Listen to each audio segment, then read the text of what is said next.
I'm Sarah Martinez, 29 years old, standing at the edge of my sister Emma's wedding reception. The crystal glass trembles in my hand as I watch the perfect celebration unfold around me. White roses cascade from every surface, designer gowns swirl across the marble dance floor, and success radiates from every carefully curated detail. Just like our childhood, I'm invisible in Emma's spotlight. Then my father takes the microphone, announces a surprise wedding gift. $2 million for Emma and her new husband. His next words slice through my soul like glass. Unlike our other daughter, you actually deserve this. My heart breaks into 1,000 pieces. But across the crowded ballroom, Grandma Helen's knowing eyes find mine. Before I tell you what happened next, let me take you back to where this all began. Growing up in our sprawling Beverly Hills mansion, I learned early that being a Martinez meant living up to impossible standards. My parents, Isabella and Roberto Martinez, built their tech empire from nothing, transforming a small software startup into Martinez Digital Solutions, the premier cybersecurity firm for Fortune 500 companies. Their rags-to-riches story was legendary in Silicon Valley circles. But inside our perfectly appointed home, success had a very specific definition. Martinez women conquer every challenge they face, my father would declare during our formal Sunday brunches, his eyes inevitably settling on Emma with pride. Just 18 months younger than me, Emma seemed born knowing exactly how to make our parents beam with satisfaction. Emma could do no wrong. By age 7, she was winning regional chess tournaments. By 12, she was coding applications that tech blogs featured. By 16, she was valedictorian and already accepted to Stanford with full academic honors. Her bedroom walls disappeared beneath certificates, trophies, and newspaper clippings, each one carefully framed by our housekeeper under Mother's watchful supervision. "Your sister understands what excellence looks like," Mother would tell me, her voice carrying that particular mix of disappointment and resignation that became the soundtrack of my childhood. She has the Martinez drive. It wasn't that I was rebellious or lazy. I was simply different. While Emma calculated algorithms and dominated debate competitions, I lost myself in music. Melodies spoke to me in ways that code never could. I'd spend hours at our grand piano, composing pieces that made sense of emotions I couldn't articulate, or in my room with my guitar, creating songs that captured feelings our rigid family structure never acknowledged. When I was 13, my music teacher entered one of my compositions in a statewide youth competition.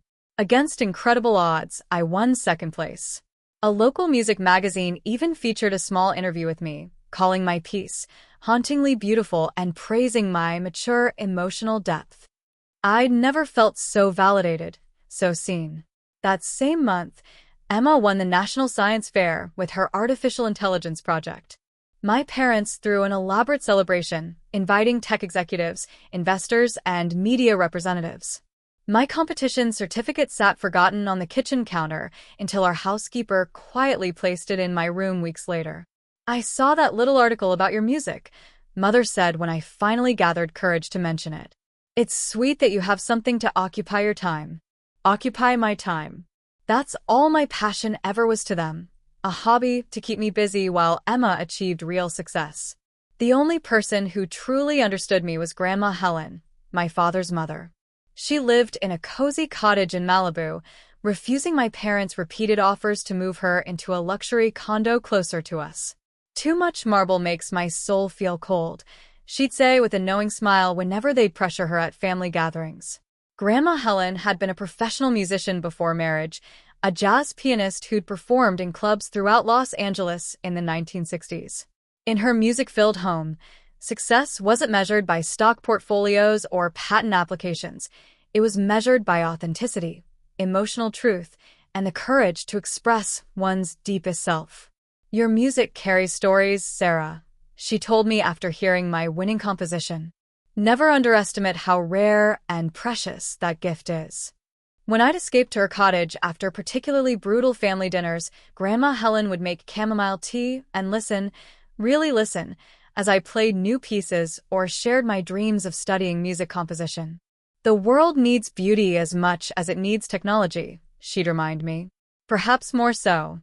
By 17, exhausted from constant comparison to Emma's achievements, I began trying to reshape myself into someone my parents might finally approve of. I joined the robotics club because STEM was valuable for college applications. I took AP Computer Science, though programming felt like speaking a foreign language. I dated Kevin Chen, son of one of my father's business partners, though his conversations about startup ventures and investment strategies bored me to tears. The ultimate betrayal of my authentic self came senior year. I'd been accepted to Berklee College of Music with a substantial merit scholarship, my dream school. But after weeks of my parents' subtle and not-so-subtle commentary, musicians struggle financially, Sarah. We didn't sacrifice everything to watch you starve as an artist. I declined Berklee and accepted admission to UC Berkeley's Haas School of Business. Finally making mature decisions, my father said, the closest thing to approval I'd ever received from him. Emma, naturally, went to Stanford, graduated summa cum laude, and immediately joined Martinez Digital Solutions as Chief Technology Officer, where she quickly became my father's protege and likely successor. I graduated from Berkeley with decent grades, but a hollowness that followed me into adulthood, a persistent sense that I was living someone else's life poorly. 8 years after college, my life looked nothing like the Martinez success story my parents expected. Instead of a corner office at the family company or a prestigious tech firm, I rented a small apartment in Silver Lake, working as a marketing coordinator at a nonprofit arts organization while teaching piano lessons on weekends. Yes, after 4 soul-crushing years at a tech startup where I excelled at nothing except hiding in supply closets to cry, I'd finally found the courage to return to my first love. My 1-bedroom apartment doubled as a teaching studio, where I gave lessons to local kids whose parents couldn't afford traditional music schools. The pay was minimal, but watching children discover their musical voices filled me with purpose I'd never found in conference rooms or quarterly reports. What truly gave my life meaning was the community program I'd started 6 months earlier, Harmony Bridge, offering free music lessons and instruments to underprivileged children throughout East LA. Every Saturday, I'd transform a rented community center room into a music classroom, watching kids light up as they touched piano keys or strummed guitar strings for the first time. You can't change the world with piano lessons, my father had said dismissively when I mentioned the program during our last family gathering 4 months ago. Just 2 weeks before Emma's wedding, I'd faced another professional disappointment. The Los Angeles Philharmonic's Young Composers Program, which I'd been working toward for months, had rejected my application with a form letter. I'd allowed myself to hope this might be my breakthrough, something substantial enough to prove to my parents that my path had value. Marcus, the graphic designer I'd been casually seeing for 3 months, couldn't understand why the rejection devastated me so deeply. It's just one opportunity, he'd said, scrolling through Instagram while I fought back tears in his minimalist downtown loft. There are tons of other programs.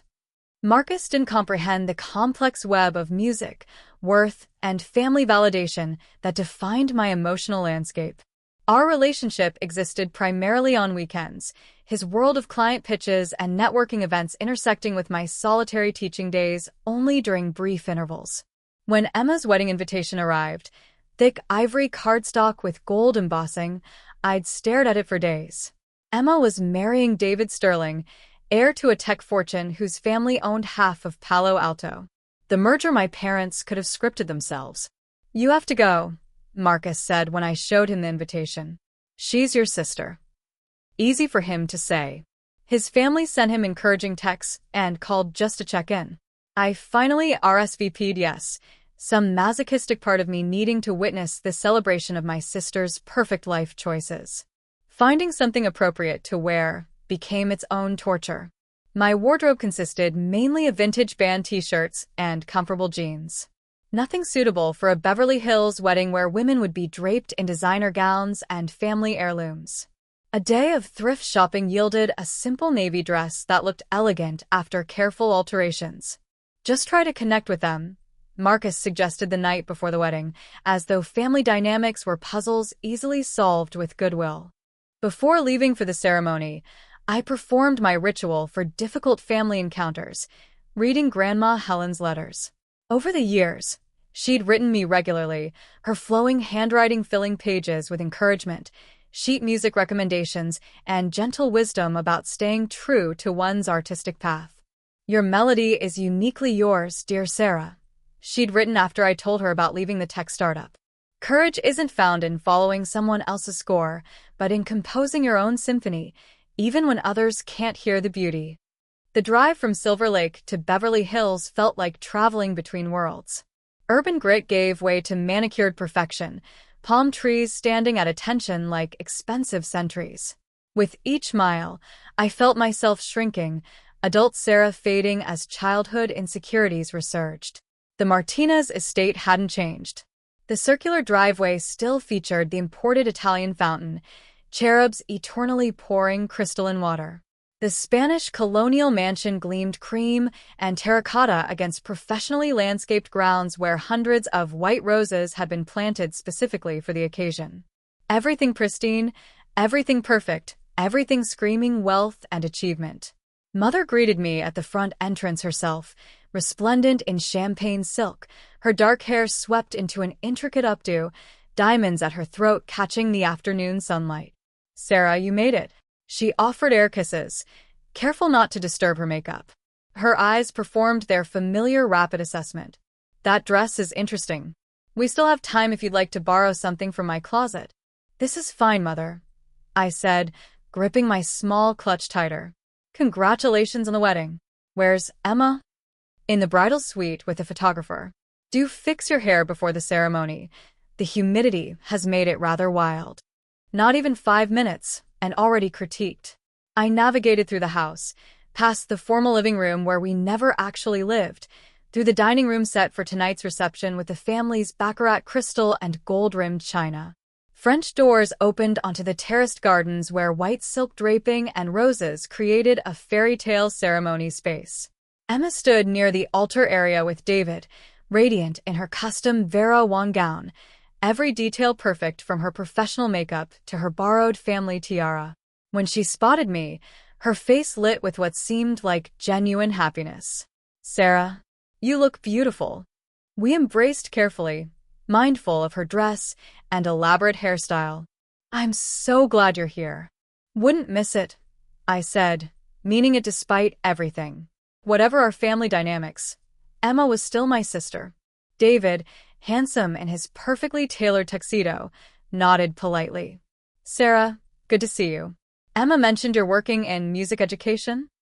Before I could explain properly, my father appeared, adjusting David's boutonniere with paternal affection. "There's my future son-in-law. The Sterlings just arrived. Let's go greet them." He barely glanced my way. "Sarah, good you're here. Your grandmother is asking for you. She's in the library." As they walked away, I caught my father telling David, "The Sterling merger with Technova is brilliant positioning. We should discuss collaboration opportunities during the honeymoon planning." I retreated indoors, weaving through early arriving guests, tech executives, society women, family friends who'd known me since childhood but rarely acknowledged my existence now. In the library, I found no sign of Grandma Helen, just Aunt Carmen questioning catering staff about the champagne service.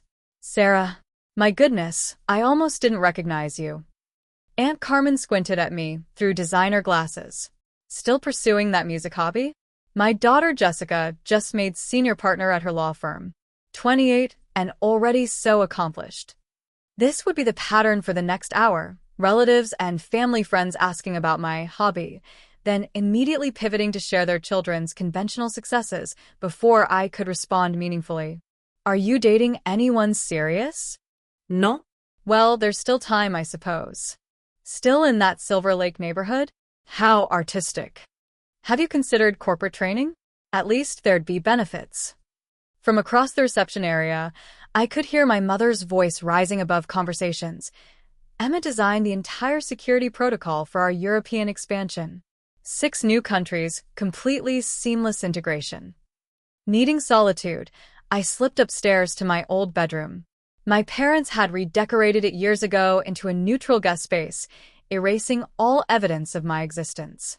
No trace remained of the teenager who'd covered these walls with concert posters and her own handwritten sheet music. Impulsively, I opened the closet. Behind bland guest linens, I discovered a forgotten box, my high school music compositions that mother must have stored rather than discarded. I pulled out a song I'd written at 16, lyrics about finding your voice when the world demands silence. "You always did hear melodies others couldn't," a familiar voice said. I turned to find Grandma Helen in the doorway, elegant in deep purple silk, her silver hair styled in soft waves. At 81, she moved more carefully than before, but her eyes remained bright and perceptive. "Grandma." I crossed the room to embrace her, breathing in her familiar scent of jasmine and vanilla. She held me at arm's length, studying my face intently. "Let me look at you. Yes, there's my girl.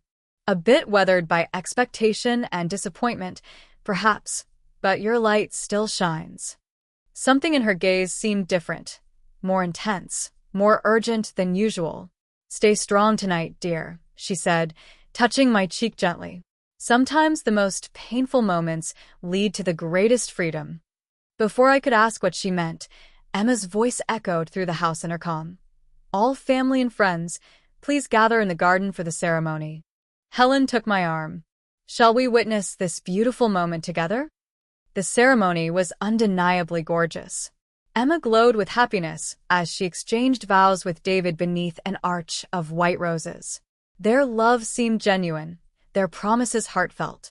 Despite my complicated feelings about family expectations, I found myself genuinely moved watching my sister marry someone who clearly adored her.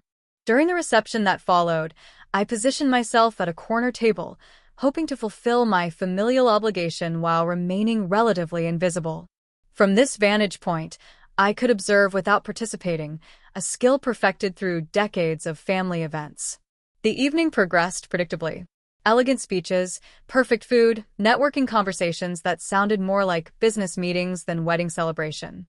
I nursed a single glass of wine, counting minutes until I could politely escape. Then my father stood, tapping his champagne flute with practiced precision. The crowd gradually quieted, all attention turning toward the small stage where a jazz quartet had been playing earlier. "Distinguished guests, beloved family," he began, his public speaking voice polished from years of boardroom presentations and keynote addresses. "Isabella and I are overwhelmed with joy celebrating not just a marriage, but the union of two exceptional families." Mother beamed beside him, her smile picture-perfect but somehow hollow, a detail I'd noticed since childhood but only understood as an adult. When Emma told us about David, we were naturally intrigued. When we learned he was David Sterling, we were delighted.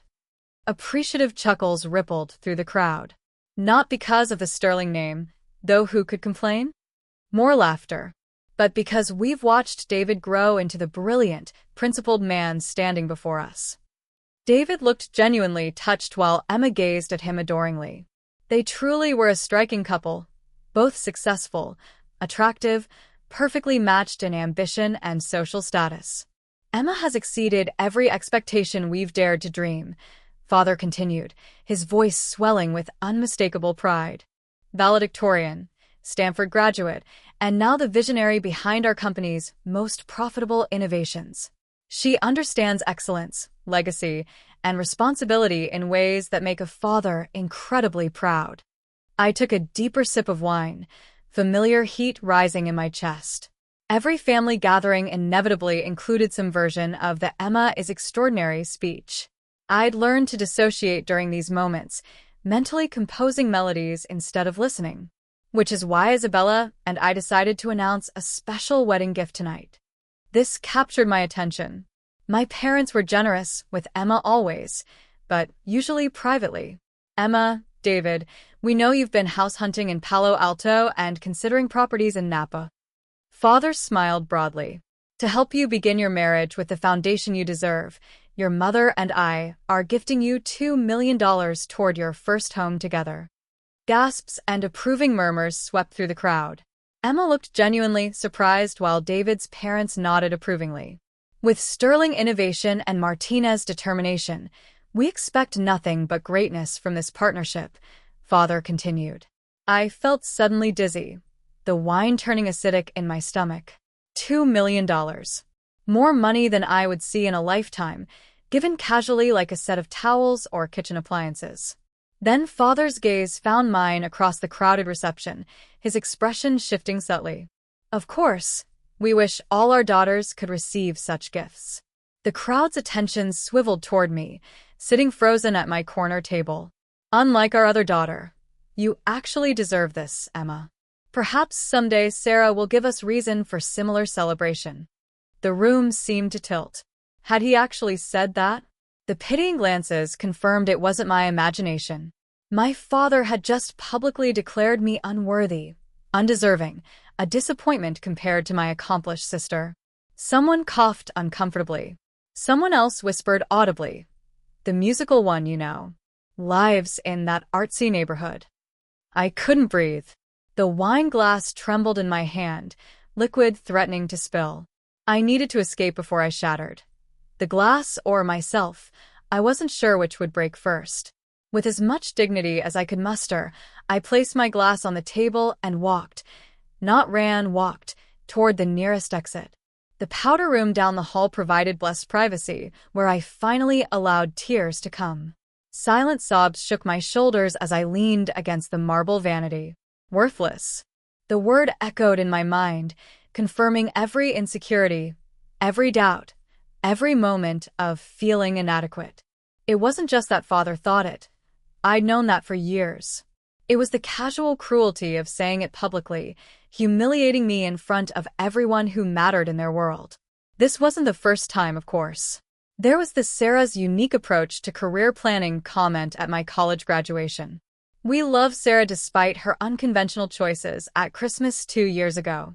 Artists are dreamers, but someone has to be practical at last Easter dinner. But worthless, stated so baldly, that was new territory. I stared at my reflection in the ornate mirror. Red-rimmed eyes, flushed cheeks, hair that had indeed frizzed slightly in the California humidity. I barely recognized myself. What was I doing here? Why did I keep returning for more punishment? Why did I still crave approval I would never receive? I could leave now, walk out the front door, call an Uber, return to my small but honest life in Silver Lake. I could stop trying to bridge the unbridgeable gap between my parents' expectations and my reality. A gentle knock interrupted my thoughts. Sarah, it's Grandma Helen. May I come in? I opened the door to find my grandmother standing there, concern etched in the lines around her eyes. Without a word, she entered and locked the door behind her. Your father, she said, shaking her head, has always been skilled at cruelty disguised as honesty. Fresh tears threatened. He's not wrong, though, is he? By their standards, I am worthless. Helen took my hands in hers, her skin soft but her grip surprisingly strong. Their standards are twisted beyond recognition, my dear. Always have been. She guided me to sit on the upholstered bench near the vanity, settling beside me with a small wince I hadn't noticed before. I've never told you much about my own relationship with his family, how I came to marry your grandfather, she said, smoothing her dress. Perhaps it's time. Helen revealed how she'd been considered unsuitable when she married my grandfather, a jazz musician with no family money, marrying into old California wealth. My grandfather had fought his family to marry her, resulting in years of subtle and overt disdain from his parents. When your father was born, I swore I'd raise him with different values, she continued. For a while, I thought I'd succeeded. Roberto was a sensitive, creative child, much like you, actually. But when your grandfather died and Roberto inherited the business at 30, something changed. He became obsessed with proving himself worthy of the Martinez name, growing the company rather than simply maintaining it. I'd never heard any of this before. In our family mythology, my father had always been portrayed as a natural entrepreneur, born to build the Martinez empire. By the time you came along, Sarah, your father had completely embraced the values I'd spent years trying to protect him from. Her voice grew heavy with regret. I've watched him do to you exactly what his grandparents did to me. Measure your worth solely by financial success and social status. She shifted slightly, another wince crossing her features before she masked it. Grandma, Are you feeling all right? I asked, noticing now the unusual pallor beneath her careful makeup. She waved away my concern, reaching into her small evening bag to retrieve a delicate handkerchief, dabbing at the corner of her eye. Sarah, there's something I need to tell you. Her voice dropped lower. I've been diagnosed with lung cancer, stage 4. The doctors give me 2 to 4 months. The world stopped. Not Grandma Helen. Not my anchor. My champion. My only ally in this family. Why didn't you tell me? Does Dad know? There must be treatments, clinical trials, second opinions. Sure, she soothed, patting my hand. I've made my peace with it. At 81, I've lived a full, beautiful life. Your father knows, yes. In fact, that's partly why I wanted to be here tonight. She explained that her diagnosis had clarified many things, including what she wanted to do with her estate. Most people, myself included, assumed Grandma Helen lived modestly because that was her preference. The revelation she shared next floored me. Your grandfather left everything to me, not to the family trust your father expected. While Roberto received the family business, I inherited all the real estate investments and substantial stock portfolios. I've lived simply because that's my nature, but my estate is actually considerably larger than your parents realize. My mind struggled to process this information. 2 weeks ago, after witnessing how your parents continued to favor Emma while dismissing your legitimate talents, I consulted my attorney and made significant changes to my will. Helen's eyes held mine steadily. Now, I need you to do something difficult. I need you to go back out there, hold your head high, and stand beside me while I make an announcement of my own. Fear gripped me. Grandma, no. You don't need to create drama on my behalf. This isn't just for you, dear one. This is for me, too. I've spent too many years watching silently while they diminished you. Tonight, that ends. With surprising strength, Helen stood and offered her hand. Shall we? Together, we returned to the reception where the party continued as though no public humiliation had occurred. Emma and David circulated among guests while my parents held court near the champagne fountain. Helen straightened her shoulders and walked directly to the small stage, ascending the steps carefully before taking the microphone my father had abandoned. I stood frozen at the bottom of the steps, heart pounding. If I could have everyone's attention, please. Helen's voice, though softer than my father's, carried quiet authority that gradually silenced the room. I'd like to say a few words on this joyous occasion. My father frowned, clearly annoyed by the interruption. Mother's smile tightened dangerously. As the family matriarch, Helen continued, I've had the privilege of watching both my granddaughters grow into remarkable women. While Roberto and Isabella have shared their perspective tonight, I'd like to offer mine. The crowd shifted, sensing unexpected drama. David's parents exchanged glances while Emma looked confused. Success, Helen said, her gaze sweeping the room, is measured differently by different people. Some measure it in dollars, some in acquisitions, some in social status. She paused. I've always measured it by different standards: authenticity, courage, and the willingness to pursue one's calling despite pressure to conform. My father stepped forward as if to intervene, but something in Helen's expression stopped him. My granddaughter Emma has indeed achieved remarkable professional success and found love with the wonderful David. For this, I am genuinely proud. She smiled warmly at them. But tonight, I want to acknowledge my granddaughter Sarah's success as well. Success that looks different, but is equally significant. All eyes turned to me, still standing at the base of the platform. While Sarah's path hasn't followed the Martinez template, she has built something truly remarkable. Not only has she developed genuine musical talent recognized by industry professionals, but she's created a program bringing music education to children who would otherwise never experience the transformative power of artistic expression. Murmurs rippled through the crowd. I felt myself blushing, both embarrassed and deeply moved by my grandmother's public acknowledgement. This is why, Helen continued, her voice growing stronger, I am announcing tonight that I have revised my estate plans. My father stepped forward again, alarm replacing annoyance. Mother, this isn't the appropriate time or place. On the contrary, Roberto, You chose this moment to make a financial announcement regarding one granddaughter. I'm simply doing the same for both. The room went completely silent. While Emma and David will receive a generous gift to complement what Roberto and Isabella have provided, the majority of my estate will establish the Helen Martinez Foundation for Music Access, with Sarah as its director. Gasps echoed throughout the reception. My mother's champagne glass rose halfway to her lips. The foundation will secure performance spaces, provide instruments and scholarships, and expand Sarah's existing program to reach children throughout Los Angeles County. The initial endowment will be approximately $12 million. The number hung in the air like a physical presence. $12 million, 6 times what my parents had just given Emma. Because true success, Helen concluded, looking directly at my father, isn't measured by conformity to others' expectations, but by the courage to live authentically and the lives we touch through that authenticity. She replaced the microphone and descended the steps carefully, taking my arm as though nothing extraordinary had just occurred. Chaos erupted as soon as Grandma Helen and I moved away from the platform.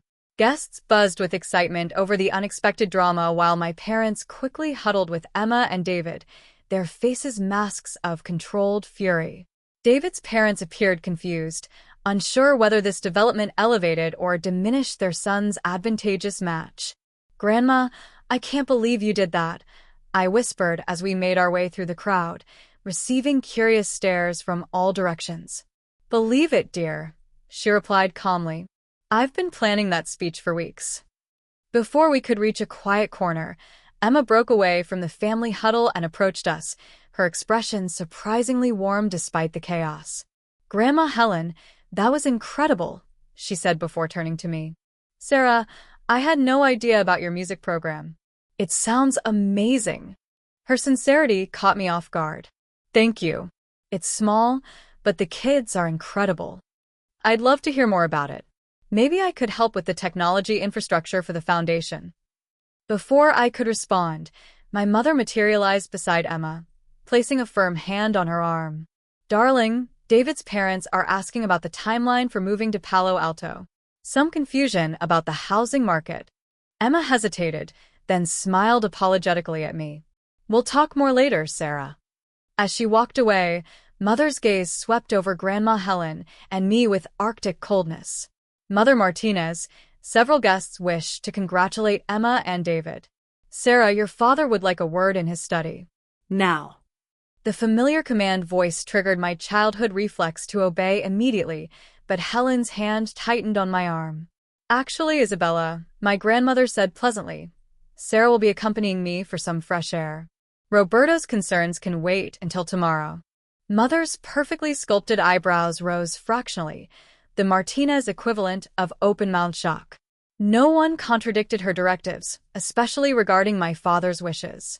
"I insist," she said, her voice dropping dangerously. "As do I," Helen replied, her smile never wavering. "Come, Sarah." As we turned away, I caught sight of Emma watching the exchange, her expression unreadable. For a moment, our eyes met across the room, and I thought I detected something surprising. Not anger or resentment, but something almost like admiration. We had almost reached the terrace doors when Emma intercepted us again. "Grandma, can I speak with Sarah privately for a moment?" she asked, her voice low and urgent. Helen studied her carefully before nodding. "I'll wait outside, Sarah." When she'd moved away, Emma ran a hand through her perfectly styled hair, a nervous gesture I'd rarely seen from my perpetually composed sister. "I want you to know I had nothing to do with Dad's speech or what he said about you," she began, words tumbling out quickly. "It was completely inappropriate, and I'm sorry." Her apology, perhaps the first I could remember receiving from her, left me momentarily speechless. "Thank you," I finally managed. "But it's not your responsibility." Still, she glanced over her shoulder where our parents were now engaged in damage control with David's family. "What Grandma did was brave. And necessary. Emma. Sarah, I need to tell you something." She hesitated, lowering her voice further. "I've always been jealous of you." The confession shocked me more than anything else that had happened that evening. "What?" That's impossible. You're Dad's golden child, Mom's pride and joy. I'm miserable, she said simply. I have been for years. Do you remember when I wanted to study marine biology? Before Dad made it clear that wasn't an option for Martinez's daughter? I did remember vaguely, a brief period in her sophomore year when Emma talked excitedly about ocean conservation and climate research. It had disappeared so quickly I'd assumed it was just a passing interest. Dad made it very clear that wasn't appropriate for someone expected to take over the company, Emma continued. So, I did what was expected. Always. But watching you tonight, hearing what Grandma said about living authentically, it hit me hard. Before I could respond, David appeared at Emma's side. Everything okay? Your parents are looking for us. Emma's face immediately rearranged itself into the confident expression I recognized from Martinez Digital Solutions press releases. We'll talk more later, she promised before rejoining the reception. Outside on the terrace, I found Grandma Helen seated on a wrought iron bench, gazing at the manicured gardens now lit by elegant landscape lighting. Everything all right with Emma? She asked as I joined her. I'm not sure, I answered honestly. She said some surprising things. Good. Perhaps there's hope for her yet. She patted my hand. Now, shall we face the Inquisition together? Or would you prefer to make your escape? We chose to face it together. The study door was already open when we arrived, my parents clearly expecting us. Father stood behind his massive glass desk while Mother perched on a modern leather chair, both maintaining the appearance of calm though tension radiated from them like heat. Mother, Father began without preamble, what you did tonight was completely inappropriate and undermining. Was it? Helen asked mildly. I found it quite appropriate given your own announcement and subsequent commentary. This isn't about Sarah's feelings, he snapped, shooting me a dismissive glance. This is about family business being conducted privately, not as entertainment for guests. Precisely my thought when you publicly called your daughter worthless, Helen replied, her voice hardening slightly. I was merely stating facts. Sarah has repeatedly rejected opportunities to contribute meaningfully to this family's success. I stood silently, the familiar pattern playing out, discussions about me happening as though I weren't present. Roberto, Helen said, your definition of meaningful contribution has always been distressingly narrow. $12 million, Mother interjected, her voice tight. That's family money that should remain in the family, not be squandered on some charitable music project. Something in me finally snapped. It's not some charitable music project, I said, my voice stronger than expected. It's a legitimate educational program that's already changing lives. And it's not your money. It's Grandma's to do with as she chooses. My father looked at me as though suddenly realizing I was in the room. Sarah, you've never understood how family wealth works. This misguided gesture of my mother's isn't final.